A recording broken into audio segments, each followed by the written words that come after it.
Why did the United States Navy spend 60 years hiding what happened to the USS Thresher? 129 men died on April 10, 1963, when the most advanced submarine ever built imploded in less than a tenth of a second. I do not mean they just kept it quiet. I mean they classified every detail of the investigation for 57 years.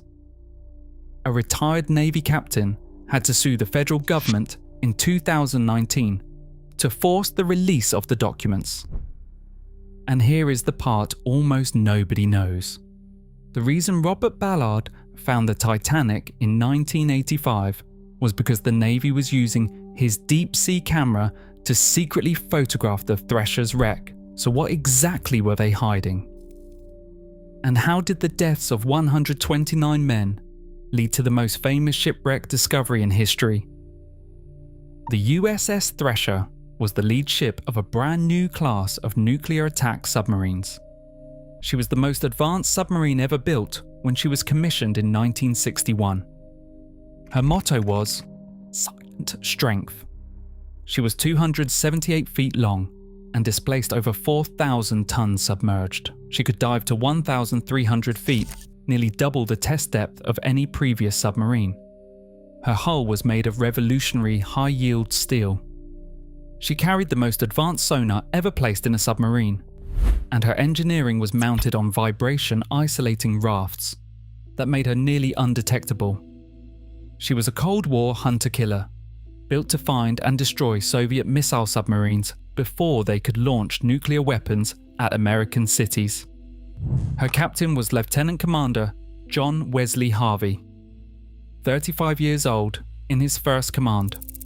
He had graduated 8th out of 600 at the Naval Academy, and he served on USS Nautilus during the historic first submerged transit of the North Pole. She was the future of submarine warfare, and she had been at sea less than 2 years. April 10th, 1963, 220 miles east of Cape Cod. Thresher had spent 9 months in overhaul at Portsmouth Naval Shipyard. This was her first deep dive test after the overhaul. Standard recertification procedure. 129 people on board. 112 Navy crew. 17 civilians, shipyard workers, factory representatives, specialists. Her escort was USS Skylark, a submarine rescue ship. Skylark's rescue chamber was rated to 850 feet, and Thresher's operating depth was nearly double that. At 7:47 in the morning, Harvey reported beginning descent. By 9:02 in the morning, Thresher was at or near her test depth of 1,300 feet. At 9:11 in the morning, something started going catastrophically wrong. At 9:13 in the morning, Harvey transmitted his last clear message, experiencing minor difficulties, have positive up angle. Attempting to blow will keep you informed. At 9:18 in the morning, USS Skylark heard a muted, dull thud from the depths below. Skylark reported them as minor difficulties. They were not. At roughly 2,400 feet, the hull failed. The implosion took less than 100 milliseconds, faster than the human nervous system can register. The 129 men aboard died before their brains could process what was happening. The energy released was equivalent to approximately 22,500 pounds of TNT. The submarine broke into 6 sections and drifted to the seabed 8,400 feet below. She was the first nuclear submarine ever lost. And almost immediately, the Navy closed ranks and classified nearly everything. Why did they hide it? What were they protecting? The answer is a cascade of failures nobody wanted to admit. The Thresher had approximately 3,000 silver brazed pipe joints throughout her seawater systems. Silver brazing is a method of joining metal pipes with melted silver alloy. It was faster and cheaper than welding, but it was weaker. During overhaul, the shipyard tested only 145 of the 3,000 joints. that is less than 5%. Of those 145 tested, 20 failed inspection, a 14% failure rate. Instead of testing the rest, the shipyard discontinued ultrasonic testing because it was too burdensome. Of the 3,000 joints, estimates suggest up to 400 may have been improperly made. The smoking gun was recovered from the debris field. A warped brass pipe with visible defects in its silver brazed joints stamped 593 boat. It was a $2 pipe that cost 129 men their lives. Admiral Rickover, head of naval reactors, had required all nuclear propulsion piping to be welded. But the Bureau of Ships continued using silver brazed joints for non-nuclear systems, including the seawater pipes that penetrated the hull. The Navy knew. Silver brazed joints had failed on at least 6 previous submarines. USS Barbell had flooded 18 tons of water through a failed joint in 1960. She survived only because she was near the surface. The Navy knew the joints were failing. They kept using them anyway, and then they classified the evidence. When the pipe failed and seawater sprayed into the engine room, the reactor automatically scrammed. The crew tried to surface by blowing the main ballast tanks with compressed air. Between the air tanks and the ballast tanks were small conical mesh strainers, temporary parts installed to catch construction debris during the build. They were supposed to be removed before sea trials. They were never removed, not after original construction. Not after the 9-month overhaul. Nobody aboard Thresher knew they were still there. When the high-pressure air expanded through the mesh, moisture in the air froze into ice within about 30 seconds, blocking the airflow almost completely. The ballast blow was reduced to roughly 1/10 of its designed capability. Thresher could not surface. She could not even slow her descent. A temporary part nobody remembered to take out killed 129 men. The Navy convened a court of inquiry. Over 8 weeks, 120 witnesses gave testimony, resulting in 1,700 pages and 255 exhibits. Almost all of it was classified. For 57 years, the families received almost nothing. By 2019, only 19 pages out of 1,700 had been made public. In April 2019, a retired Navy captain named James Bryant, who had commanded a sister-class submarine, filed a Freedom of Information Act request. The Navy produced nothing. In July 2019, Bryant sued the federal government. In February 2020, a federal judge ordered the Navy to begin releasing approximately 3,600 pages. The releases started in September 2020. They revealed something that made the cover-up worse. Former Secretary of the Navy Fred Korth said in interviews that Admiral Rickover altered portions of the Court of Inquiry report to deflect blame from naval reactors. 2 commanders allegedly tried to intimidate the Navy's lead acoustic analyst, Bruce Rule, into changing his analysis of the sonar data.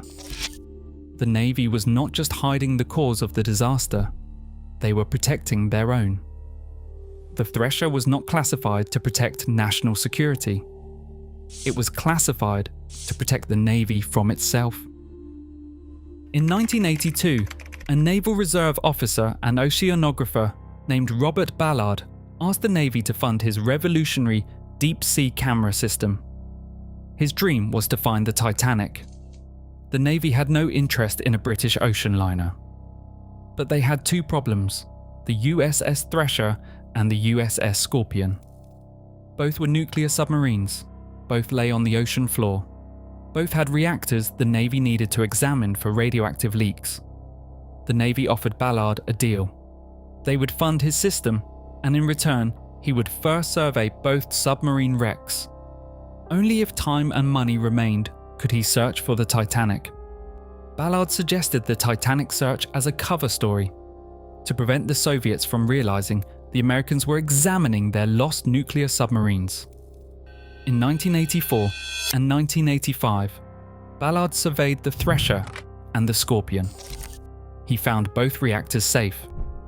no environmental contamination. While he was mapping the debris fields, he noticed something. Both submarines had scattered thousands of pieces of debris across the seabed, in long trails shaped by ocean currents. This was the key insight. After completing the submarine surveys, Ballard had just 12 days left. He used the debris trail technique he had learned from the Thresher and Scorpion wrecks. On September 1st, 1985, he found the Titanic in 8 days. The most famous shipwreck discovery in history was a side project of a classified Cold War submarine mission. The deaths of 129 men did not just stay hidden, they changed everything.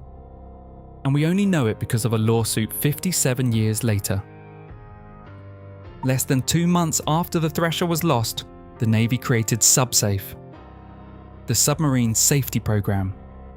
Silver brazed joints were eliminated from hull pressure systems and replaced with welded joints subject to mandatory X-ray inspection. The emergency ballast blow system was redesigned to operate 7 times faster than the system that killed the Thresher. The mesh strainers were removed and air dryers were installed to prevent ice formation. Every component on a SubSafe submarine is tracked from the mine or foundry through fabrication and installation. The records are maintained for the entire life of the submarine.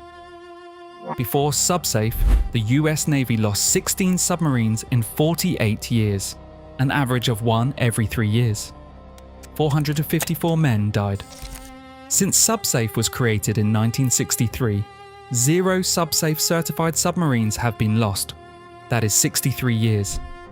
In January 2005, USS San Francisco hit an undersea mountain at flank speed.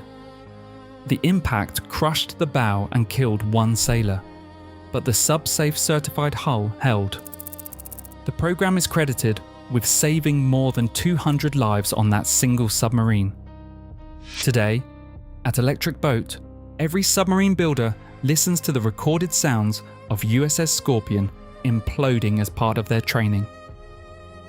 The USS Thresher is still down there, 8,400 feet below the surface, spread across 33 acres of seabed. Her nuclear reactor is still on the ocean floor, and it is monitored annually. There is no contamination. No human remains were ever recovered. All 129 men are still with the wreck. She is officially on eternal patrol. A Navy tradition says a patrol begins at departure and ends on return. The Thresher never returned. Some of the documents are still classified. Some of the truth is still hidden, but we know this. A $2 pipe killed 129 men. A federal lawsuit finally forced the truth into the light. The Titanic was found because the Navy needed to examine the Thresher wreck. The men of the Thresher died in less than 1/10 of a second, and they have been saving lives ever since. If you enjoyed this and want to see more like it, let me know in the comments. Subscribe so you do not miss the next one. I will see you next time.